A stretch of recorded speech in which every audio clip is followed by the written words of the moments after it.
بسم الله الرحمن الرحیم. نننی لیکچر زموږ په ایکسرسایز یونټ نمبر 4 باندې دی. په دې کې چې دا کوم MCQs ورکړي دي ته ګورئ.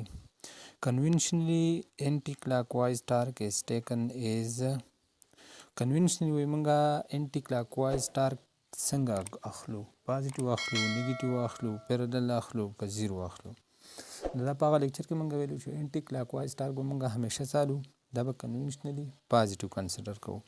بل وایي a door require a minimum torque of 80 Newton meter in order to open it. What is the minimum distance of the handle from the hinges if the door is to be pulled with a force at the handle not greater than 100 Newton. دا اوس وایي چې یو ډور دی د هغې نه کم از کم ټارک څومره ریکوایر دی؟ 80 نیوټن میټر ټارک دې ته ریکوایر دی چې دا دروازه کولاو شي. او وایي د هینجز نه، هینجز د قبضو ته وایي، د دې نه دا فاصله څومره ده؟ وایي واټ از د مینیمم ډسټنس، دا فاصله به وایي څومره شي د هینجز نه چې د کوم لاین اف اکشن اف فورس دی دا فاصله به څومره شي؟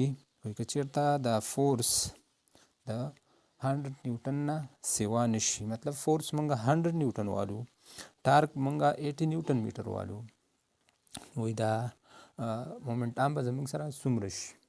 نو ټارک 80 نیوټن دی، فورس 100 نیوټن دی او ډي معلومول دي دا مومنټ آم. نو ټا از ایکول ټو ډي کراس اف دی، ډي معلومو نو دواړه سایډ ته اف باندې ډیوایډ کړئ. نو ډي از ایکول ټو ټا ډیوایډ بای اف. نو ټا زموږ سره 80 نیوټن میټر ده او اف څومره دی؟ 100 نیوټن دی. یو زیرو به زیرو څخه کټ شي، نیوټن به نیوټن څخه کټ شي، نو 8 ډیوایډ بای 10 به دې نه راشي. نو ځرې 8 په ځای باندې زیرو راغلی او دا 1 د پوینټ په ځای راغلی، نو 0.8 میټر به شي. نو په دې کې د آپشن نمبر ډي به شي. بل وایي 2 children are balanced on opposite side of a seesaw. وایي دوه ماشومان دي دا بیلنس شوي دي د سیسا په اپوزیټ سایډ باندې، یو د سیسا په یو سایډ ناست دی بل په بل باندې ناست دی، دا سیسا بیلنس ده. وایي if one child leans inward toward the pivot point her side will be. وایي که چېرته دا یو ماشومه چې ده وایي دا د پیوټ چې کوم دا اکسس دی دې ته رانږدې شي. لین مطلب د جوکانه یو طرف ته تلل ته وایي. نو انوړ ورکړی نو دننه وایي دا لاړه یا دننه جوکاو شوله، نو دې دا سایډ به څه شي؟ نو که تاسو دې ته خیال وکړئ، دا فرض که دا ماشومه ده، دا دننه راله داسې په سټارټ کې دا بیلنس پوزیشن ده، اوس دا دننه راله، ظاهره خبره دا مومنټ آم به څه شي؟ کم شو. چې دا مومنټ آم کم شو نو د دې دا ټارک به څه شي؟ دا به کم شي. او دا خو الریډي دا خو مطلب بیا سیوا شوله، د دې دا سیوا شو نو د دې دا سایډ به څه وشي؟ دا به پورته لاړ شي، ځکه چې ټارک د دې کم شو د دې دا سیوا به شي. نو دا د دې دا ویټ الریډي داسې به لاندې راځي، نو دا سایډ به څه شي؟ دا به پورته شي او د دې دا سایډ چې کوم د دې خوا ماشومه ناسته د دې دا سایډ به ښکته شي. په دې کې A نمبر آپشن ولیکئ. بل 4 نمبر ته ګورئ a body in equilibrium must not be. وایي چې یو باډي د هغه په ایکولیبریم کې نه وایي هغه ته نه ده پکار چې په څه کې نه وي، په ریسټ کې نه وي، مووینګ کې نه وي، روټیټینګ کې نه وي، ایکسلریټینګ کې نه وي. نو دا موږ ویل چې دا په ایکسلریټینګ کې نه وي. که فرض کړو باډي کې ایکسلریشن پیدا شو، ځکه چې د ایکولیبریم ډیفینیشن موږ دا ویلی وو چې کله په باډي باندې ایکسلریشن څه وي؟ زیرو وي، نو باډي به یا به په ریسټ کې یا به په یونیفارم موشن کې که نه. په دې کې به دا ډي نمبر آپشن ولیکئ. 5 نمبر ته ګورئ the torque in uniformly rotating fan having blade of length 0.8 meter is.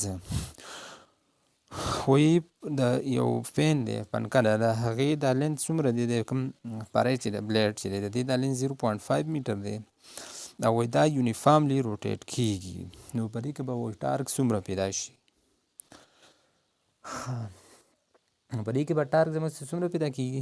0 نیوټن میټر به پیدا کېږي. 0 په څه پیدا کېږي؟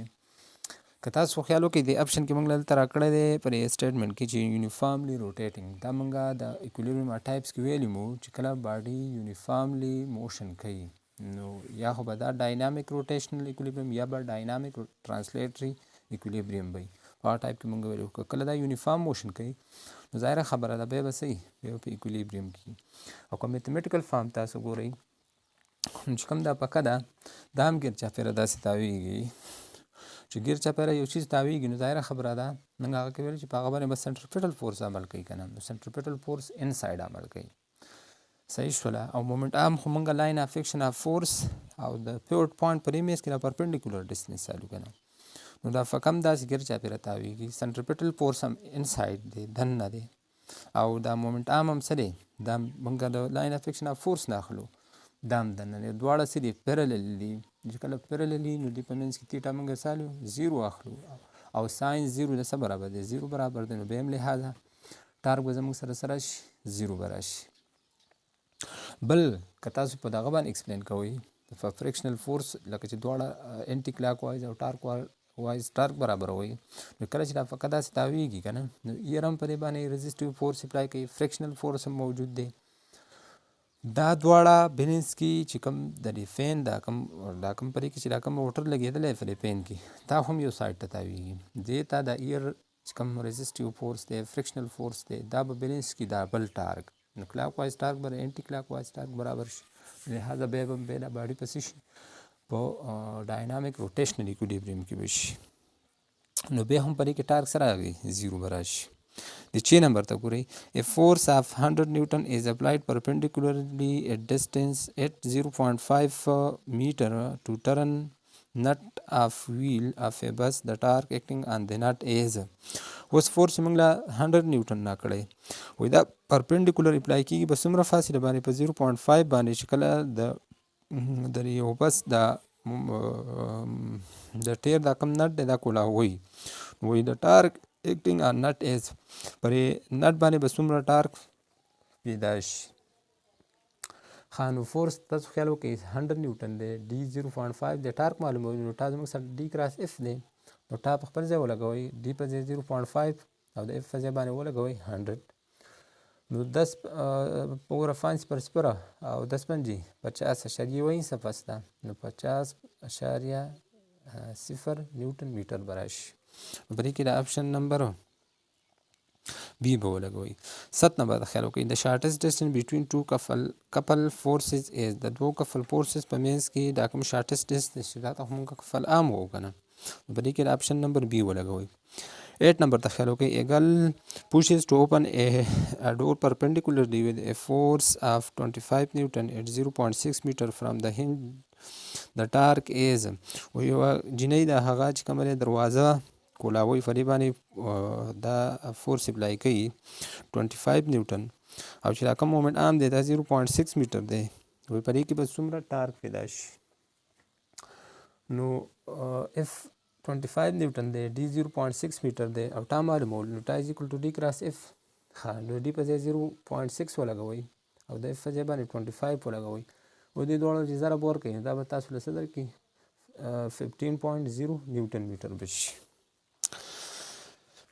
ښه د 9 ته خیال وکړئ the angle at which x and y component of a force are equal is وایي هغه انګل چې په هغه باندې x او y کمپوننټ د یو فورس برابر وي نو لکه هغه تیټه معلومول دي نو دا موږ ویلي وو چې کاز 45 او ساین 45 دا دواړه د دې ریزلټ موږ سره راځي 0.707 راځي نو دا واحد انګل ده چې کاز 45 یا ساین 45 چې په دې باندې دواړه انګل صحیح دا برابر وي. نو په دې کې د آپشن نمبر سی ولګوئ.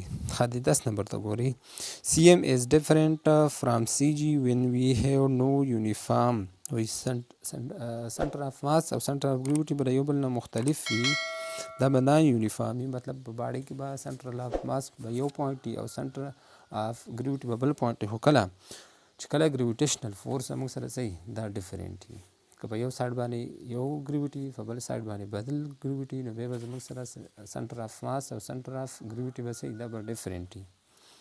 نو په دې کې د آپشن نمبر سی به ولګوئ.